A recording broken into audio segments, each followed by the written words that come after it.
All right, welcome everyone to part 2 of our Until We're All Free training series, Skills for Abolitionist Organizing.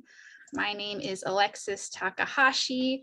My pronouns are she, her. I'm calling in from Lenape land today, also known as Brooklyn, New York. And I'm one of the co-chairs of the Policing, Prisons, and Detention Work Group with Sudo for Solidarities, as well as one of our MCs for our workshop today. As a quick reminder, the main presentation of this webinar will be recorded, although our conversations in our breakout rooms will not be recorded, so those can be confidential. Before we get started, I want to introduce some of our other facilitators for today. So I'm going to pass it to my co-MC for today, April. Thank you, Alexis, and welcome everyone. My name is April. My pronouns are she, her, and I am calling in from Lenape land in New York City. And I'm also part of the Policing, Prison, and Detention Working Group with Sudo for Solidarity. I will pass it to Corey.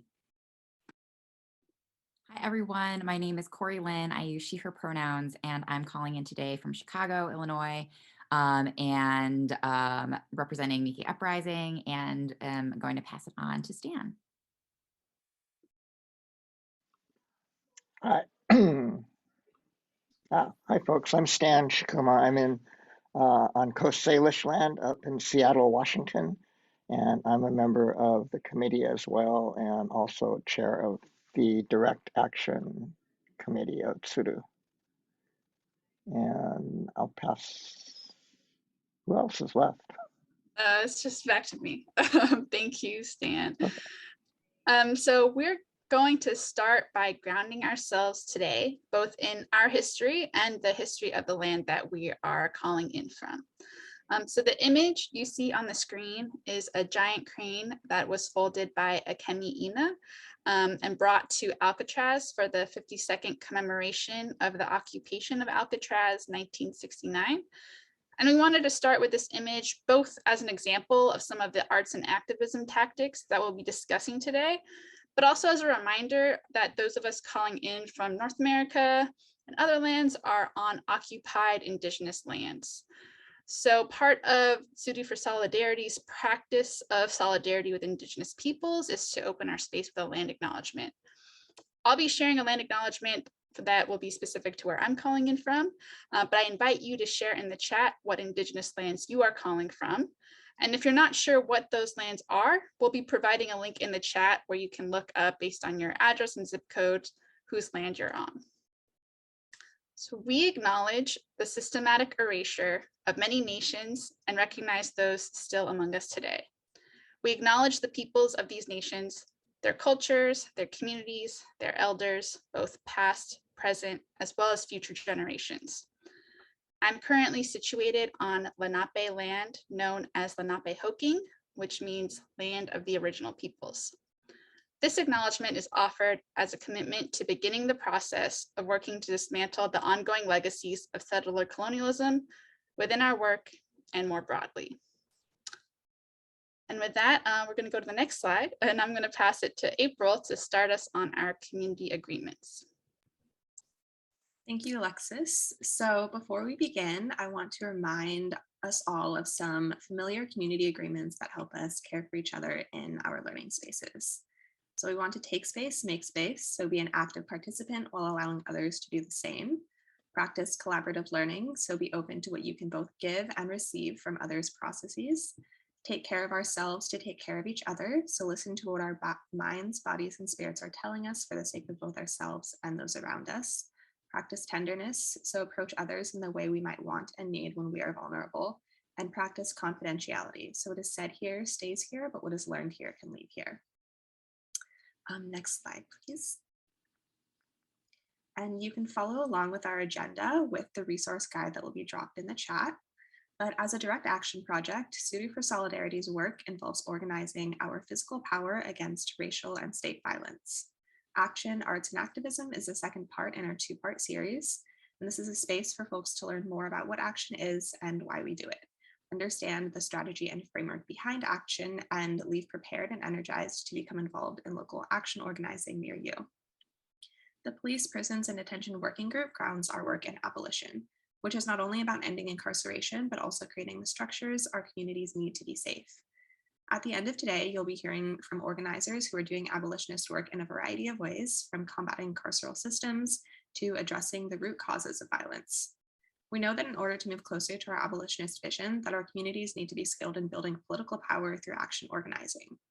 And with that said, we're so happy to have you join us here in our efforts to replace harmful structures with a safer community. Today, we will work towards a shared understanding of what action is first, and second, hear a firsthand account of an action organized by Sudu. Third, we'll move to break down the components of an action and meet. And finally, we are going to meet and speak with local organizers themselves. Again, you can follow along with the resources and breakout room questions on our agenda and the resource guide in the chat. And if you want to learn more about abolition, we're providing these resources from the Nikkei Abolition Study Group in the chat as well. We anticipate that the entire workshop to be approximately 2 hours. We know that this is a long time to be in front of a screen, so we'll be taking a short break between our second and third breakout rooms, and we encourage you to eat, drink, stretch, and do whatever you need to be comfortable. I'll pass the mic to Corey, who will start us off by discussing what is action organizing.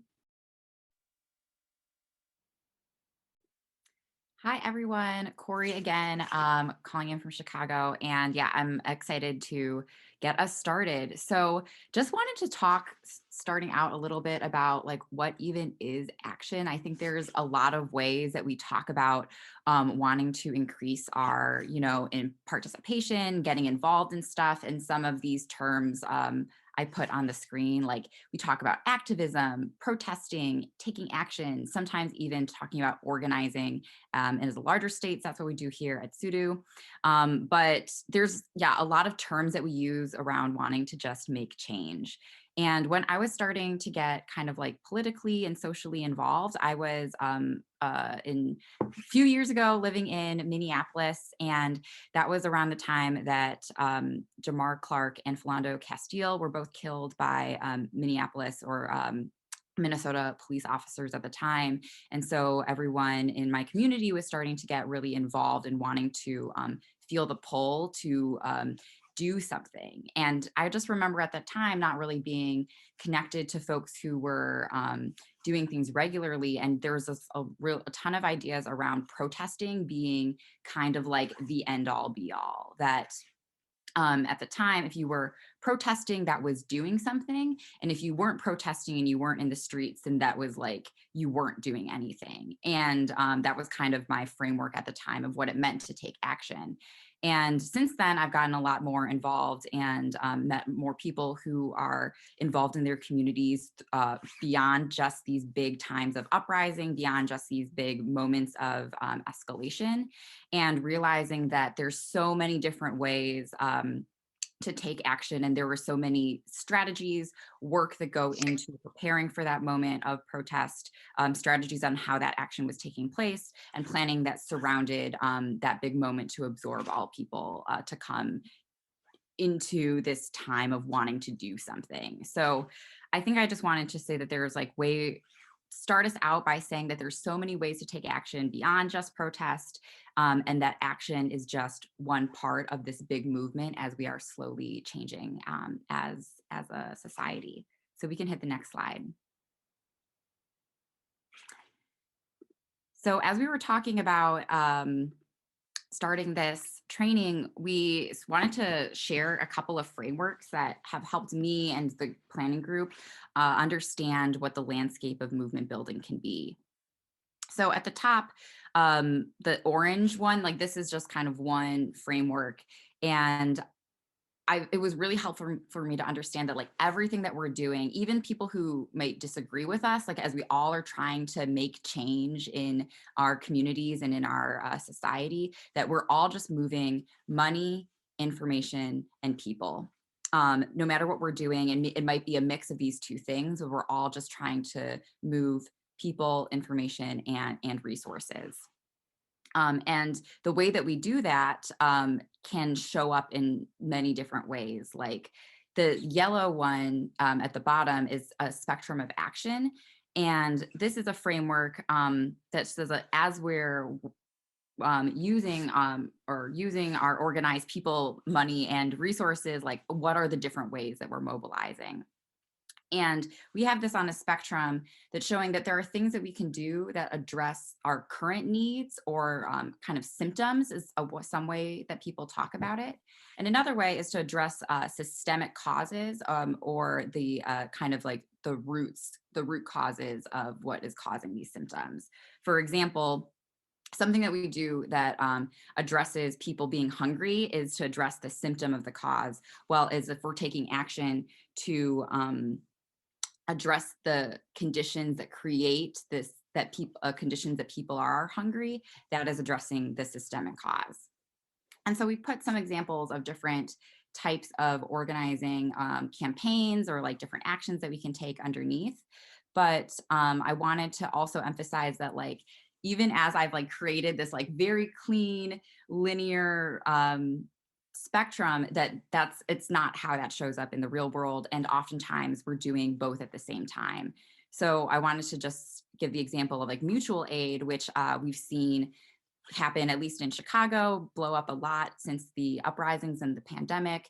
Mutual aid being when communities are really just taking it into their own hands to address the needs that are around them, oftentimes looking like food distribution. I saw during the pandemic and the uprisings around police abolition, when there were certain neighborhoods that like their grocery stores were destroyed, that lots of folks are bringing food directly to those neighborhoods and have kind of kept that model.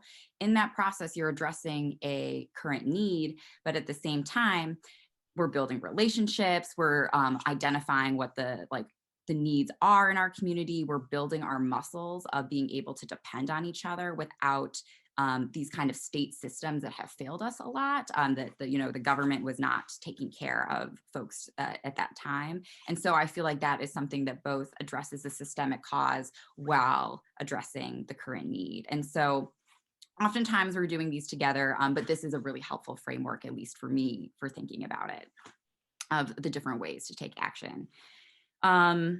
And so today we're talking a lot about, I think, stuff that takes place in the last three categories: advocacy, civil disobedience, and direct action. And when I'm thinking about like, what are the differences between those, I think of advocacy as something that is really like calling upon someone or something that has the power to make that change and really putting pressure on them.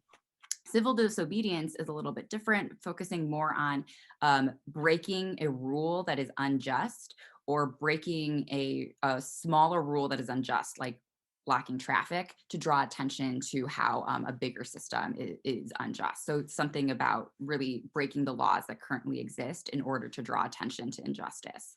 And direct action is really bringing action directly against the thing that is causing that harm in the first place. Things like a strike, being like, we're not going to be working because the labor conditions don't work, are something that could be a direct action. And so we're talking about things that fold in community care, fold in political education, but are being in those three spaces.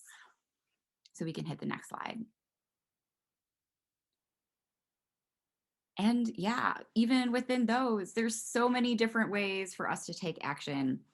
I wrote some ideas down on this slide, but would love to hear from y'all different ways that you have seen people take action, or maybe ones that you've participated in over time. So please feel free to drop those in the chat if you've maybe are seeing something on the screen that reminds you of something that you've experienced in the last few years, or something that you participated in. We will be going into breakout rooms to talk about these more, but it would be like great to hear right now. So popular media, and I think like TV shows or like movies, when I see the people wanting to represent communities taking action, they always show protests. And I feel like even the media, those are the ones that people always emphasize as being like, the way that folks are taking action. And so I wanted to like highlight some from at least Japanese community that I thought of it historically, or that like we've done, that are not necessarily big protests. So while folks are talking in the chat, I'm just gonna bring up three. So like one is in, during incarceration in the 1940s, folks were asked in a questionnaire of if they would fight for the US Army and if they would forsake their national identity to Japan, and many people wrote yes and yes, and many folks also resisted and wrote no, that they would not enlist to the army. And so that was a personal form of resistance that, and oftentimes were led to them being incarcerated further. So the No Boys, I think, is a great example of personal resistance against militarism. In the 1960s, in student protest, Japanese American students participated in student strikes in San Francisco State University and UC Berkeley and a lot of the other UCs in order to protest kind of the way that education was happening, and that ended up in the creation of our ethnic studies program, like in higher education and elsewhere, and those were just student strikes, so really appreciating that. And then also recently, Sudo for Solidarity is my last example of, during the pandemic, using digital calls to action to kind of get folks activated from all over, so not even in person, spreading the word, using information, and then trying to get support for stopping family separation and reparations. So yeah, I'm now looking at the chat and going to read some of examples. Alexis talked about Cori Bush's sleep-in on the steps of Congress. April talking about teachers and students going on strike for education funding. CJ is talking about regularly writing letters for incarcerated folks and building relationships. Yes, Kathy also talked about JA's speaking in the commission hearings to demand redress and bail funds. So yeah, these are all amazing examples. Thank you all. We can actually hit the next slide. Yeah, Stan talking about car caravans. So I'm excited to continue this conversation with y'all a little bit more, sending us into breakout groups that, if I remember correctly, are going to be 10 minutes.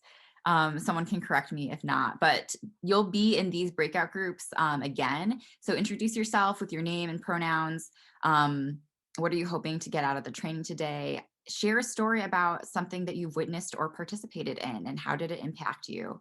How did it impact the issue? And yeah, I think that is all. We're ready. We'll come back and talk a little bit about why we take action, but enjoy your conversations. Well, thank you, Cori, for sharing with us so many different ways that we can show up in our communities. And thanks also to everyone who shared back. As we move into our next part, looking at a 2019 action organized by Sudo for Solidarity that took place at Fort Sill Military Base in Oklahoma and halted plans to incarcerate immigrant children there, we're going to play a short video.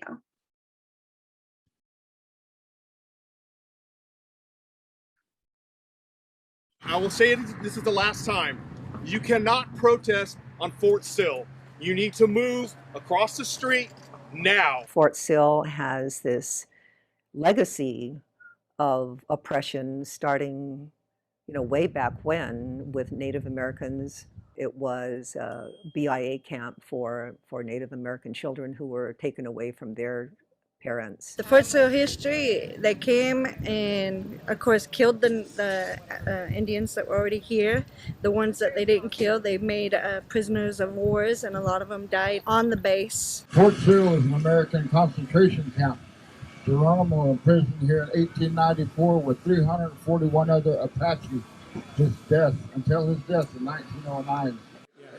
Well, this issue is important to me because a lot of us in the Brown Beret organization, well, we're Chicanos and we're Mexican, but we came from America. And the border, we've been migrating for thousands of years as a people. And the border is not like we're crossing the border, but the border already crossed us. It was an internment camp for Issei.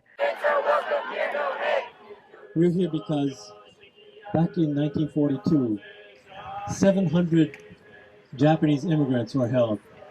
They were community leaders, separated from their family. Among them, there were 90 Buddhist priests arrested right after Pearl Harbor because they were thought to be a threat to national security. it is so important, especially for us as Japanese Americans, to be fighting for others and using our privilege now. We all need to be fighting for a collective liberation. This is Democracy Now! I'm Amy Goodman as we turn to a dramatic scene that unfolded Saturday when 5 Japanese American elders, survivors of the U.S. internment camps, engaged in civil disobedience outside the Fort Sill Army Post in Oklahoma, where the Trump administration plans to indefinitely detain 1,400 immigrant and refugee children starting next month.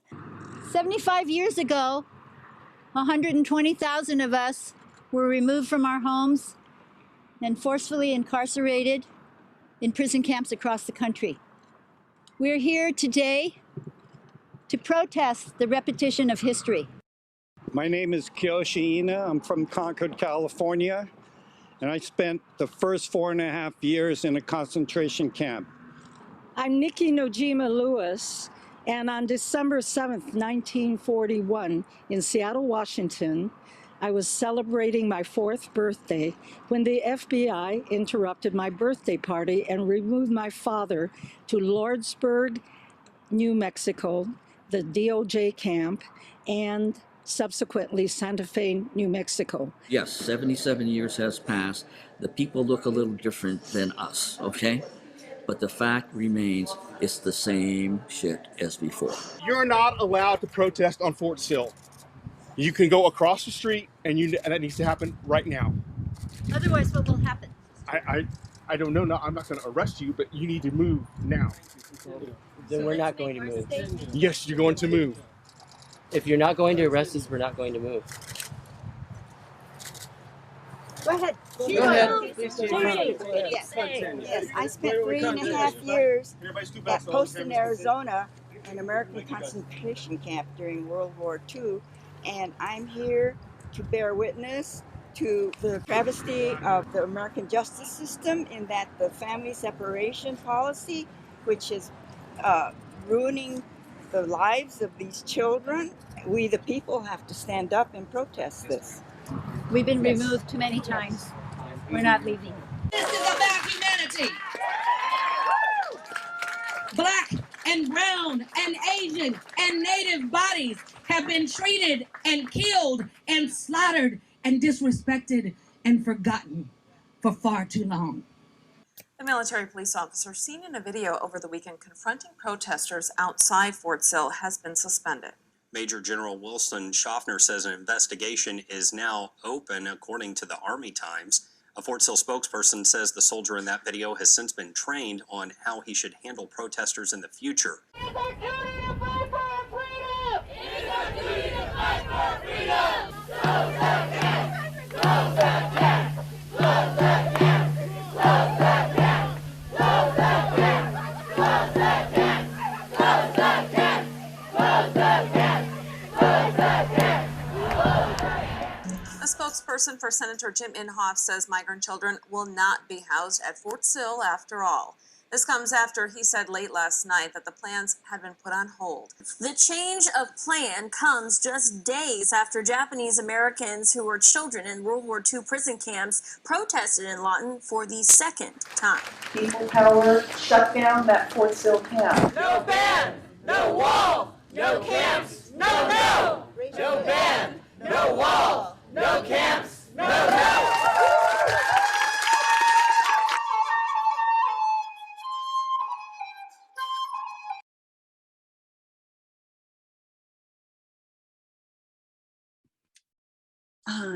Thank you. So next we are going to hear from Mike Ishii about organizing this action. Mike is a Yonsei living in New York City, where he has split his time as a performing artist, organizer, and clinician. He is also one of the staff members and co-founders of Suru for Solidarity and a co-chair of New York Day of Remembrance. Mike, I'll pass the mic to you. Thank you, April. It's really an honor to get asked to talk about this case study. Just want to start by saying thank you to the organizers who are here for their work And in particular, there are some people here who were very involved in this action that I'm going to discuss, which was Fort Sill. And I want to also offer a deep bow to both April and Dr. Sherry Moore Dickerson, who's here, Oklahoma natives. Reverend Sherry was actually one of the organizers at Fort Sill, so I'm hoping that she'll have a chance to speak in a little bit. I'm going to actually very much try to abbreviate my comments today because I actually do want to have a chance for the other folks who were at Fort Sill to also speak. So here's a quick overview of what I hope to cover. And again, I'm going to be brief today about some of this. I'll touch on these issues. We could probably talk a day on each of these points. But I'll talk a little bit about each one since they're sort of the lessons from Fort Sill. You can go to the next slide, please.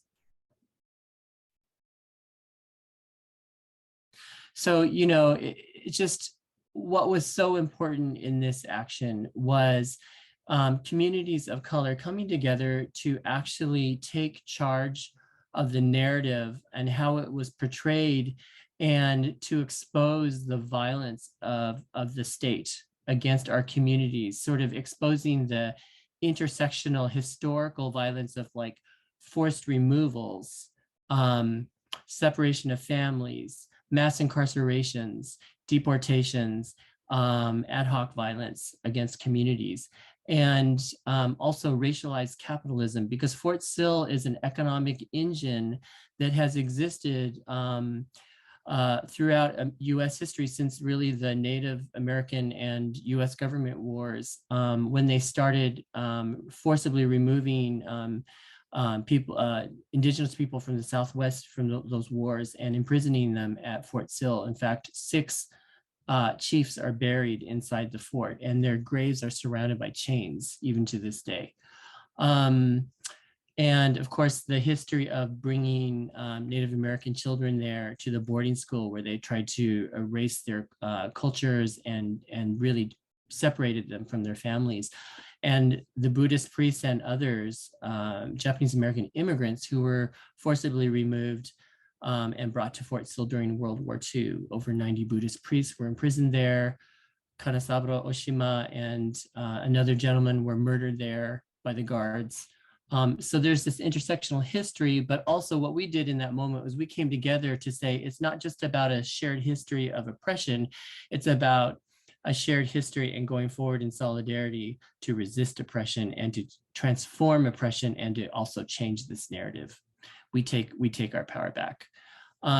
If you think about the intersection of the US state violence policies, you'll see, and people have, you know, there are many folks now in our communities that are studying the intersectionality of how the Bureau of Indian Affairs and the War Relocation Authority and the Department of Justice of the United States both surveilled or removed, mass incarcerated, and basically fine-tuned their state violence policies on communities of color and indigenous communities, and then basically turned around and used those policies on other groups. So that certainly happened with indigenous people here, and then with the American concentration camps of the Japanese Americans. There was also a very systemic attempt to destroy our cultural and religious practices. I mean, bringing 90 Buddhist priests to Fort Sill is an example of an attack on American Buddhism, which was a center of the cultural practices and the resilience of the Japanese American community. Reverend Duncan Williams has written a book about that, actually. And he was actually leading us at Fort Sill. And just sort of, I want to just finish this slide by saying, you know, when we have good information, when we decolonize history, it actually helps us to enact into right action. Next slide, please.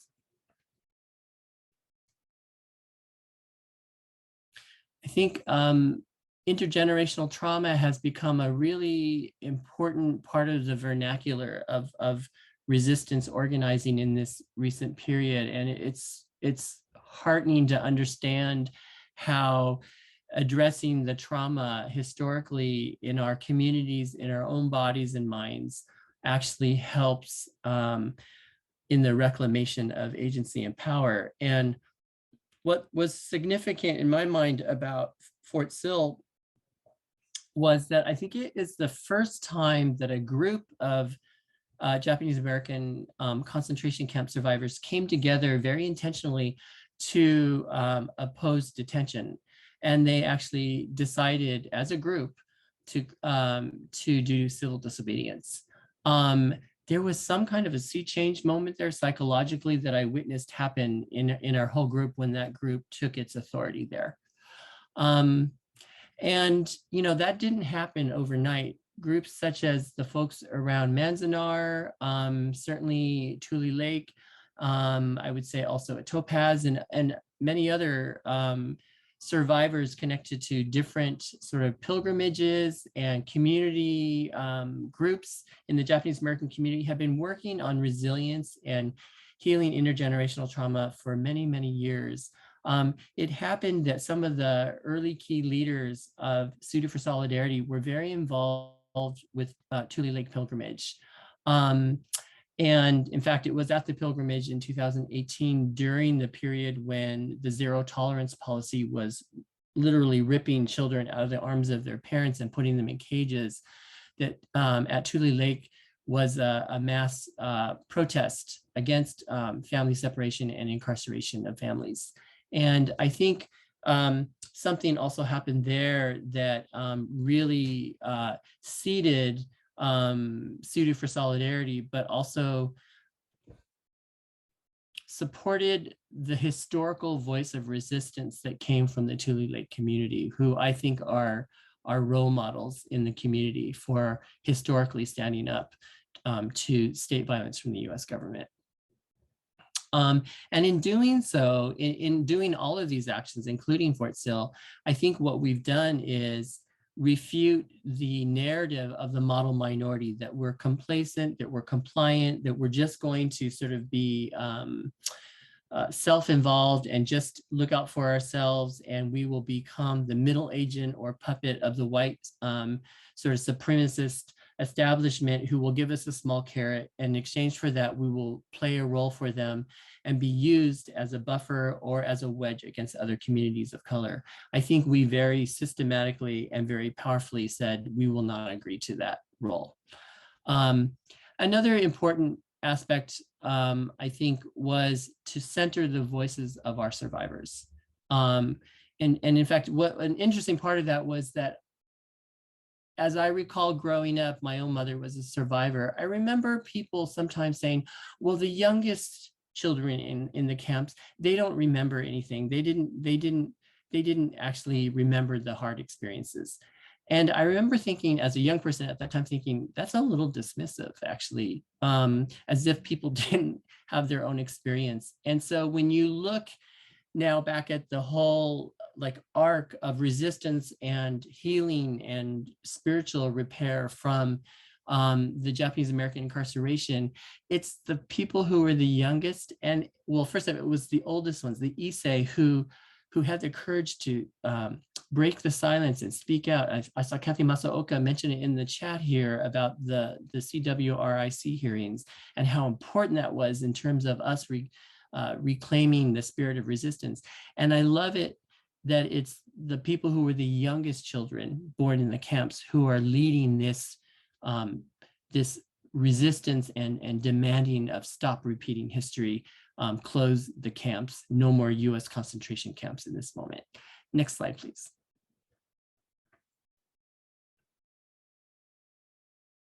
I just think I wanted to point out that, you know, it's so interesting to watch that video compilation of the 2 Fort Sill actions and civil disobedience.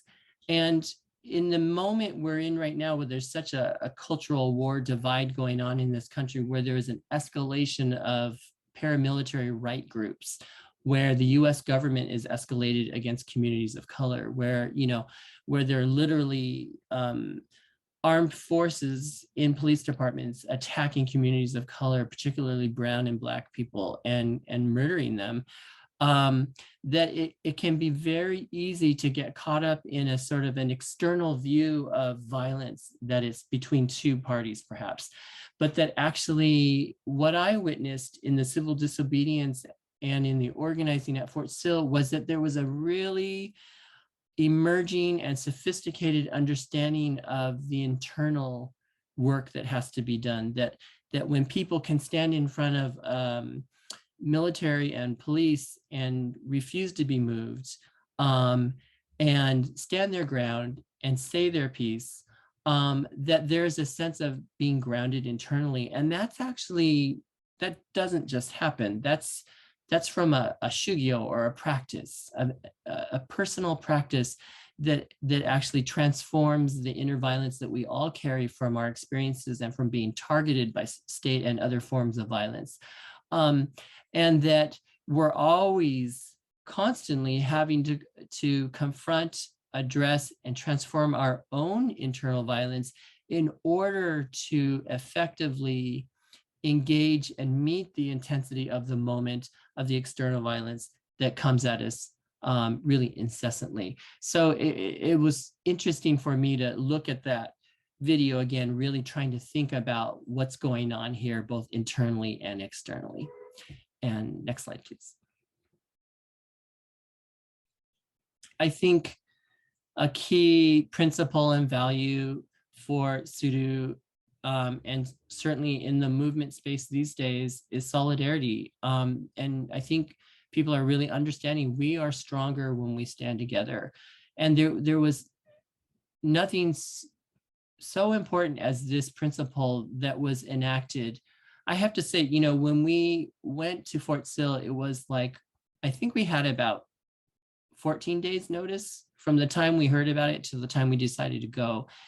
And in that time, we basically had to build out, find connections to the local organizers, and then build relationships. And we were doing it constantly, even as we were arriving. I remember finally getting to have a conversation on the phone with Reverend Cherie literally the night before when we flew in, because she was so busy fighting racism in Oklahoma City against Black people that we finally, you know, were able to talk. And then she showed up, and I didn't even know this at the time. She was watching our back. She and AIM Indian Territory were watching out for us. They were, we didn't know them well yet, but they were watching, and they were ready to step in and help. And then we, you know, we were working very closely with AIM Indian Territory, Mary Topaum, and had developed, they were our main partners on the ground there. And then they introduced us to other folks, Latinx organizers, immigrant rights organizers.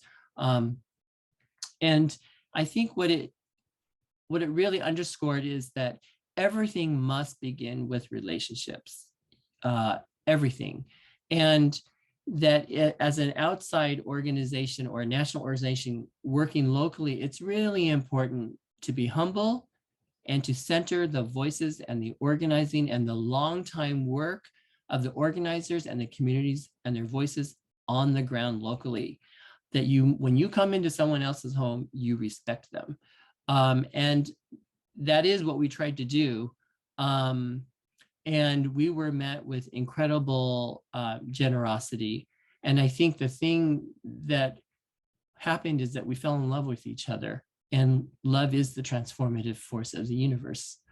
One of the other principles that I witnessed, and I think that we all were holding intentionally, is that it's important to commit not just to the liberation of your people, but to the liberation of all peoples, and certainly to the allied peoples that you're working with. And so there was a shared understanding of the intersection of our history, but also that until you are free, I am not free. And that's why we stood together. The Brown Berets and AIM stood the perimeter, and they protected us from the Proud Boys. In fact, in the second protest, there was a MAGA protester who came carrying a MAGA flag. He had a gun and he had a 12-inch knife, and he charged the Buddhist priests. He charged Reverend Duncan and the Buddhist priests. And AIM stepped in, and they used their bodies as shields. And when that counter protester pushed Mary Topalm down on the ground from behind and tripped her, I saw her go down. She skinned her knees very badly, and she stood up. I didn't hear this, but what she told me later, she said to him was, "I'm not going to harm you. I'm here to protect you. And I'm here to protect us from you. And I'm here to protect you from you." And she was so composed. And she just literally used her body everywhere he went trying to approach our peoples. She and her compadres actually just prevented him. And they basically neutralized what could have been a really, really violent situation. And then just to also talk about that, like when we went there, we sort of felt like there was this moral imperative to stop this from happening again. And I think there was a sense of we wanted to try to be allies in the ways that we felt other people did not step up for Japanese Americans during World War II. And there was a thing that happened there that we hadn't anticipated, which was that it healed our own trauma in the process. There was huge transformation that happened, and it was revealed in the healing circles led by Satsuki Ina after the direct actions that were part of the work there.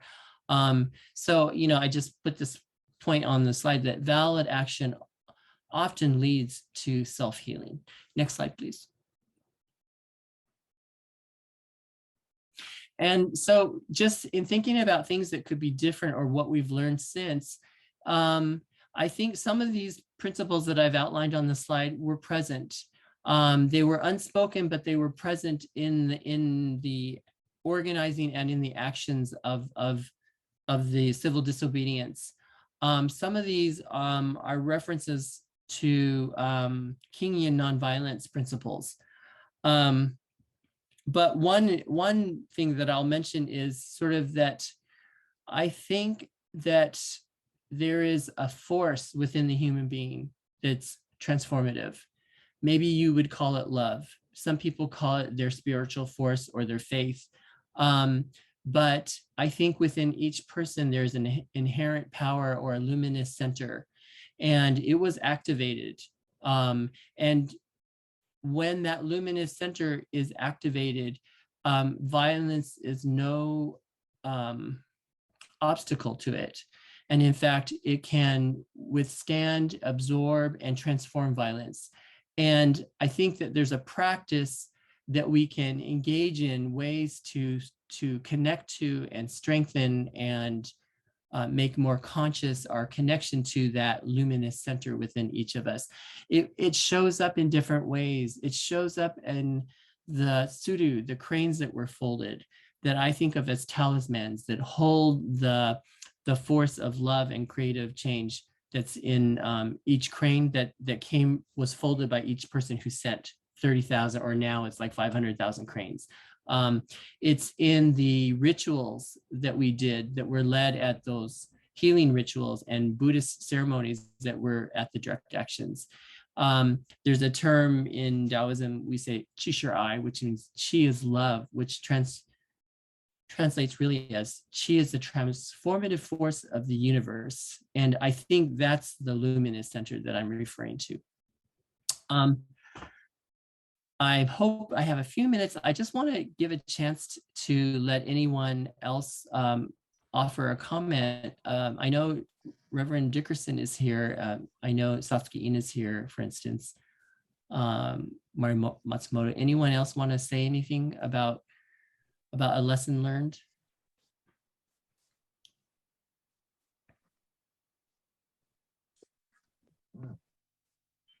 We probably have time for one comment.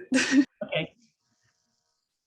I will just say very, very quickly, and thank you for always offering such a safe space to be in community with one another, that it was a true lesson of solidarity and what it really meant. And it has it continues to impact the movement, community, social justice, civil rights, racial justice, reproductive justice organizations that are here, because it taught us how to be mindful. And also, a lot of people were like, and I think I saw a comment today about, did you do media?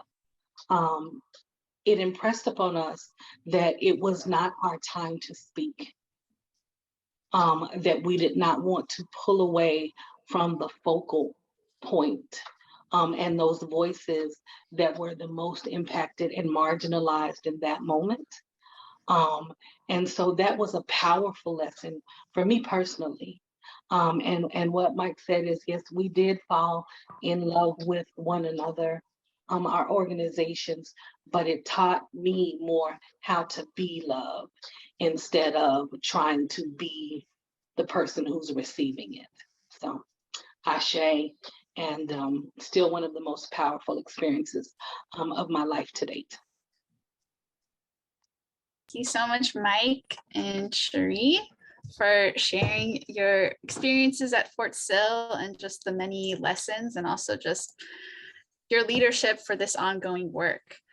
So we're going to start to unpack this like amazing story that Mike began to share about Fort Sill using this action planning framework that's based on actually a strategy planning framework from the Midwest Academy with a little bit of our Sudu flavor.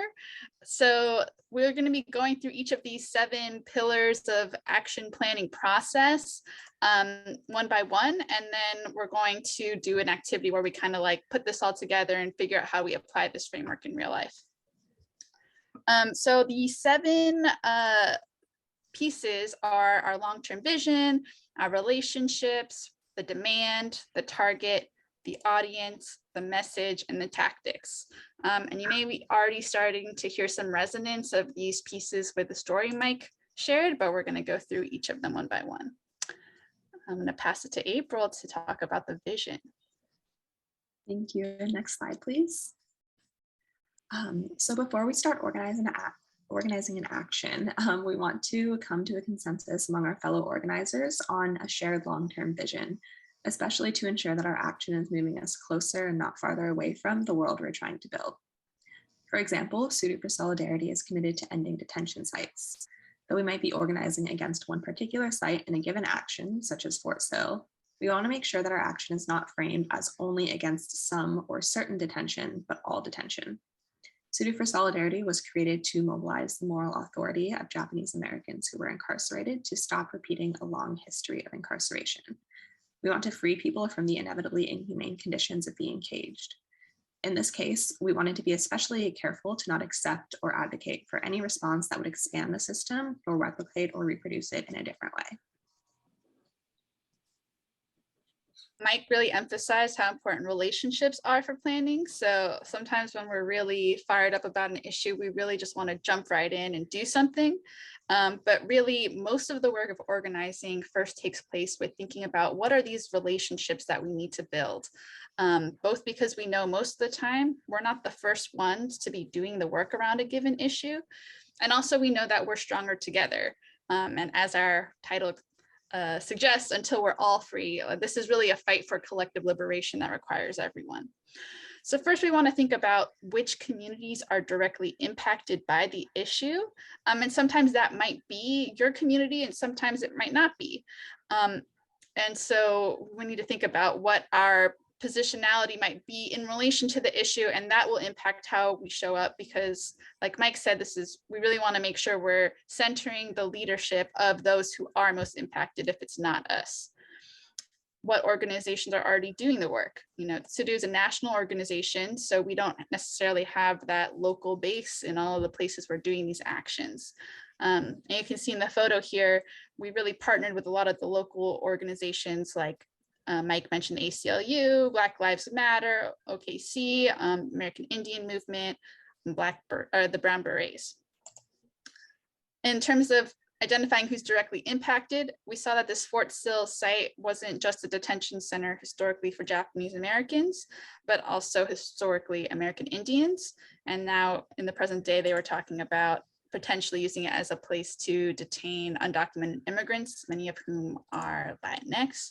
And so we really saw that this was a way to talk about this cycle of history repeating itself, and that our stories were stronger together than they would be separate.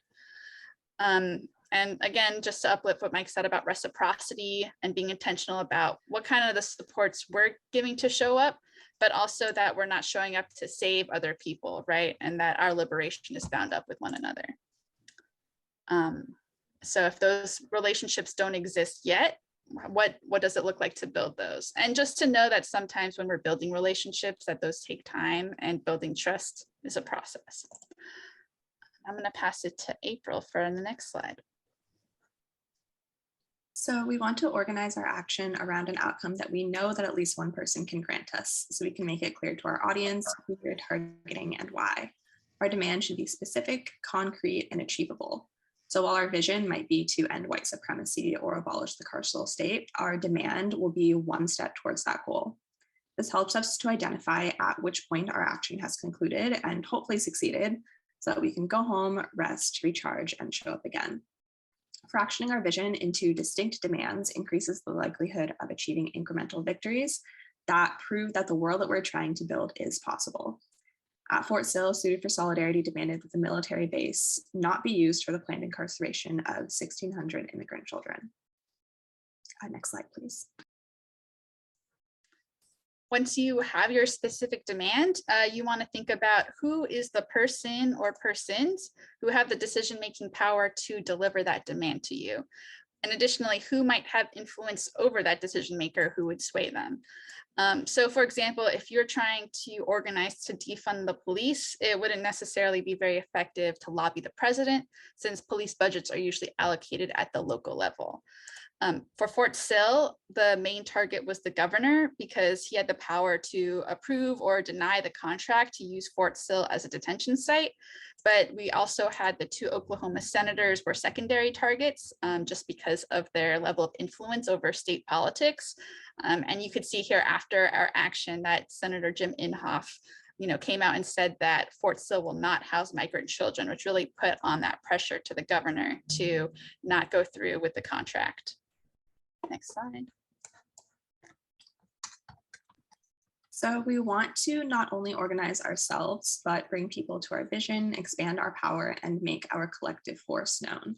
At Fort Sill, SUDU mobilized people in Oklahoma and across the country, as well as the press. These were constituents that the targets counted on for votes, but they were also the general public. It's not a good look for any president or any politician to face so much backlash. So in this case, more attention was better. But there also might be some actions where we actually want to limit the number of bodies there. So it's important to be cognizant of this when thinking strategically about our audience. Next slide. And once you know your target, your audience, your demand, you can start to craft a message. And this gets back to what we talked about last week about this being really an opportunity to push back against the dominant narratives and craft a message that's going to be, in alignment with our vision. So, for example, at Fort Sill, Mike mentioned some of the messages were like, stop repeating history, close the camps, no US concentration camps. And that was really, we want a message that can be really succinct and persuasive, and a way to really tie together the stories of this current immigration policy to these histories of incarceration. And in those examples, we're really trying to, in effect, shame our targets into delivering our demand. But there might be other times when, depending on who your target is, you might be trying to appeal to their sense of humanity or inspire them to make the right decision. So these are some of the strategic conversations that we have to have beforehand of, what's the political environment and what's going to be most effective at getting the outcome we want. Next slide. When we think about our tactics, we want to think about every component of our campaign, our vision, relationships, demand, and more, and how our tactics can service these. So next slide, please.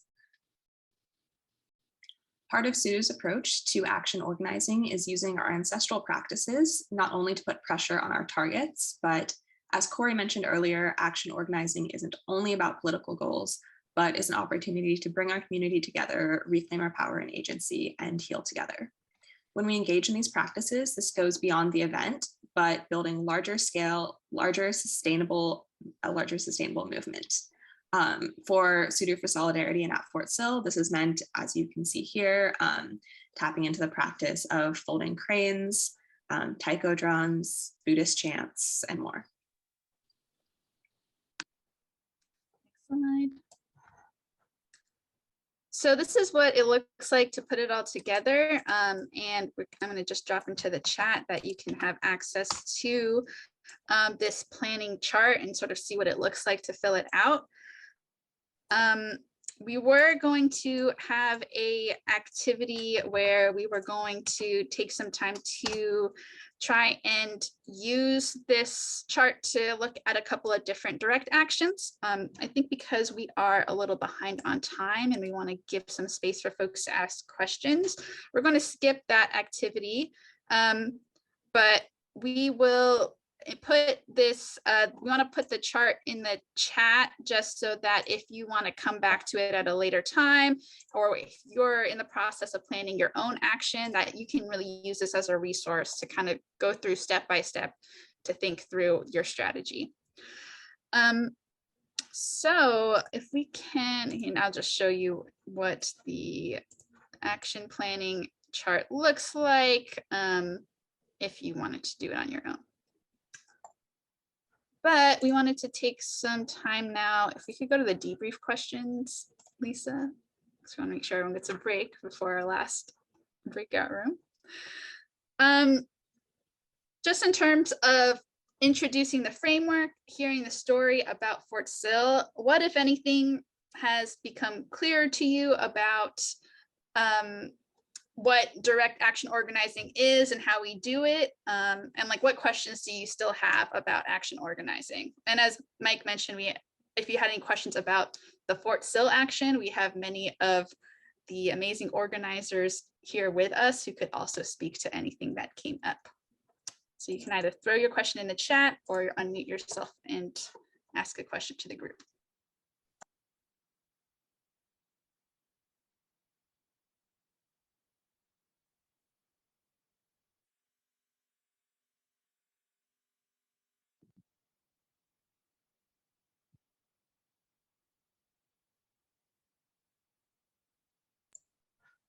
Or since we have a little bit more time now, I also want to open it up if any of the organizers, such as Satsuki, or I know Paul was there, want to share anything that we didn't cover in our original presentation.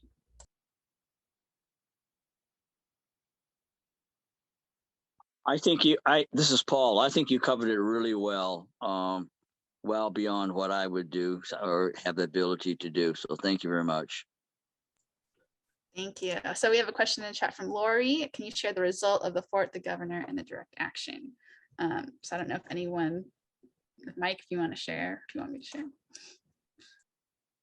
share. As a result of the second Fort Sill direct action civil disobedience, within 2 days of that action, the governor announced that the proposal to bring 1,600 unaccompanied migrant children to Fort Sill would not happen.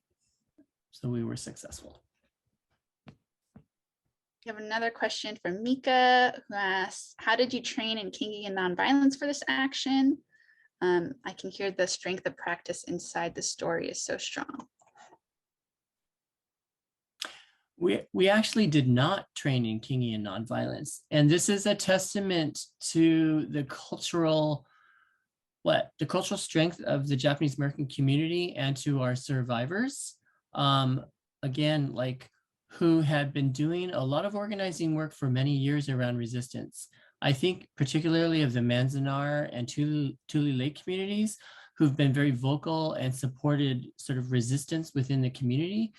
And so out of that culture and allied groups to those two groups, I think there was an ability to come together in that moment, embracing a lot of the principles of Kingy nonviolence. What we recognize in this period is that the escalation of violence is going to require a much more intentional and methodical practice in Kingy nonviolence to respond to this moment of escalation where, you know, paramilitary people are carrying weapons now into the White House even, or you know, Capitol Hill. And so we are actually going to be doing some very intentional training in Sudu through the detention working group. I think they're going to talk about it a little bit later, so I won't say more about that, but that's coming. We have another question from Margaret. Is it known where those 1,600 children go and what has happened with them since? Yeah, so for sure, the canceling of that proposal did not solve the problem. There's still an ongoing problem with US policy of incarcerating unaccompanied migrant children. And a lot of times the separation of those children from their families are a direct result of US immigration border policies. Those children were basically funneled out to different sites eventually. But what we're trying to do in this period, Sudu is very involved in this work with a national coalition to end child influx and intake facilities, is to establish shutdown battles at each of those detention sites for children, and also to fight the administration, the Biden administration that is currently still expanding that system. And in fact, we're planning more direct actions, and please stay tuned because I think they'll talk more about that later. So it is 25 after the hour. So I see there are a couple more questions in the chat. I do want to, this was a time where we're going to give people a few minutes to take a break before we go into our last section and get to meet with some local organizers who are doing some of this action organizing work in their communities. But I am also seeing some questions. So how about, if you want to stay put for a few questions, you can. If you want to use this time to take a break, you're invited to do so. I'll let people be at choice with how they want to use this time. So please, if you need to, you know, take a bio break, get some food, get some water, you're invited to do so. If you'd like to stay for a few more minutes of questions, you're also invited to do that as well. So Mike, there's another question about could people organizing at Fort Sill talk more about the ways you built relationships, and were there any moments that felt especially loving or powerful? Yeah, that's maybe the most significant question to answer, in my opinion. And I will say something shortly, and then maybe there's others who were there who can also talk about their own experiences. We just thought it was very important to come correctly. I don't know how else to say that, but to come humbly, you were entering someone else's house. And Mary Topalm and I made a connection, and we talked, and she introduced me to others. But when we arrived into town, we had a dinner together. And there were so many of us. She had invited us actually to her home for dinner, but there were so many of us that it didn't make sense to do that. So we met at a restaurant, and we brought umyage, which is you never come empty-handed as a guest, you know. And so we brought gifts, and which is actually very similar cultural practice to her people. And so there was a sharing of a meal. There was a sharing of stories and history, and breaking bread together. And there was this very beautiful, it was a naturalized ceremony of like two nations meeting each other. And it really bound us together in the time, you know. And then of course, when they literally put their bodies on the line for us to protect us. That was not lost upon our people, that they would actually do that. And you know, deep love and friendship evolved. We've been invited to come back to Oklahoma to attend AIM ceremonies. We've been invited by Reverend Cherie to Oklahoma City. She offered us to come there and be hosted by her. She stayed with me in my home in New York when she was visiting. Like, we're family now. And it's not just throwing down in an action, it's actually making a commitment to another person. And so, yeah, we're family. And I don't know, I'll stop there. Saskia, you want to say anything? I want to say thank you. I want to say thank you to the committee for organizing such a well and clearly stated reflection of the work that we've all been engaged in. I mean, to see what we did in some ways intuitively, and I think human beings have a natural affinity for healing, and I think we drew on that. So to see it in a spreadsheet is kind of mind-boggling for me. In a spreadsheet, these are the things that evolved. And Aaron stated in our breakout room that love was at the core of the work that we do. And I certainly feel like Mike is the one who is able to transform that internal feeling into relationship with others. So he's been a wonderful leader in that way. So I'm grateful to you too, Mike.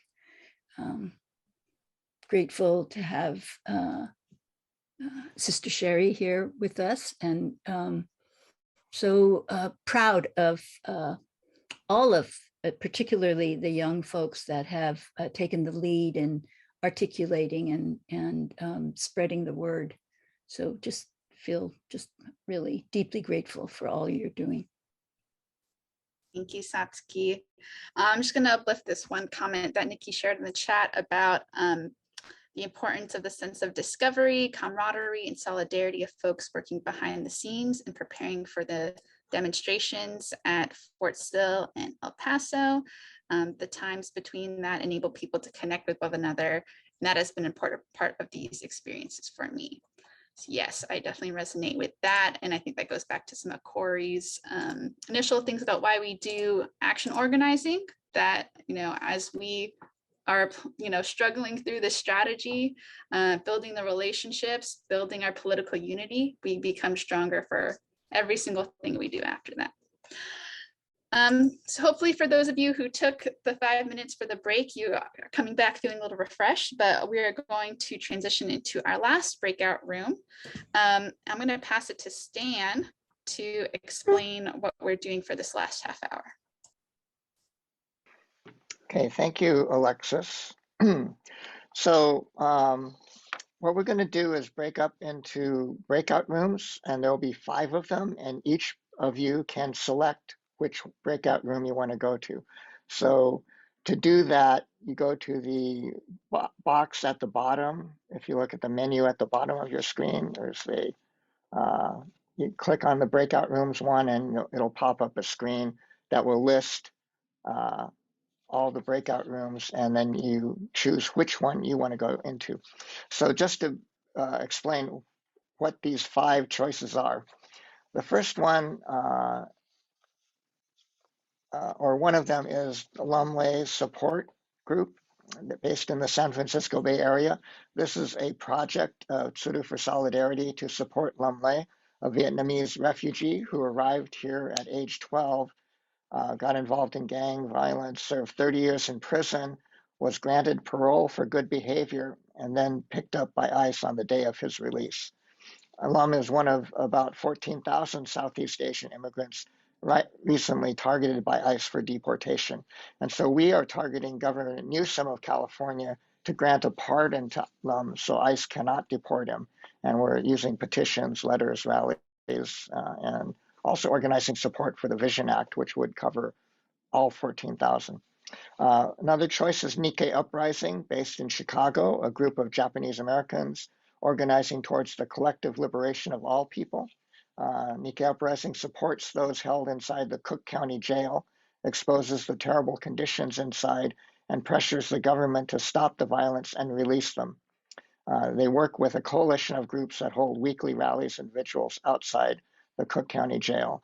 And the Cook County Jail is one of the largest in the country. They have over 6,000 people held inside and another 2,500 on electronic monitoring.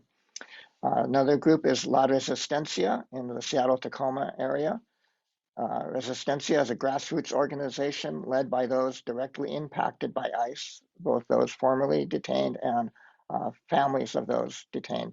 And they're working to end detention of immigrants and stop deportation at the Northwest Detention Center in Tacoma.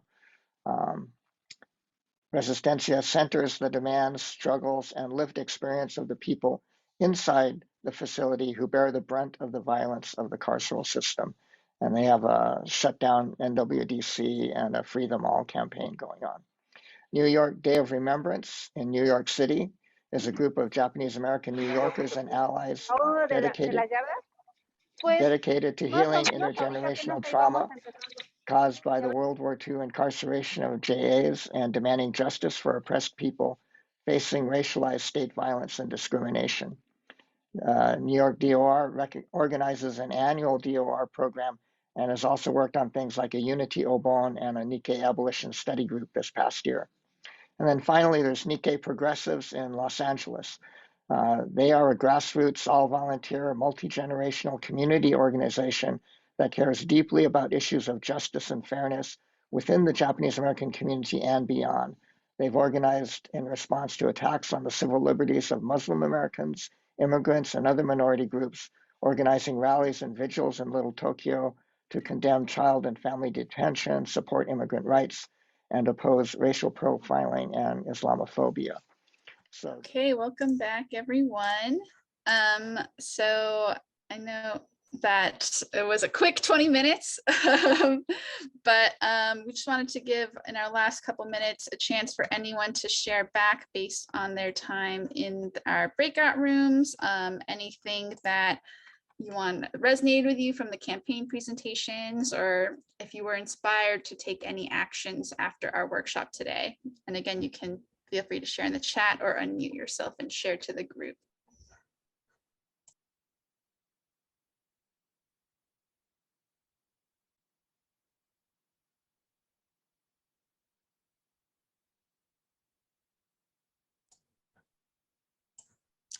Shizue is looking forward to future workshops. So yeah, that's a commitment to just continuing to stay engaged in Sudo.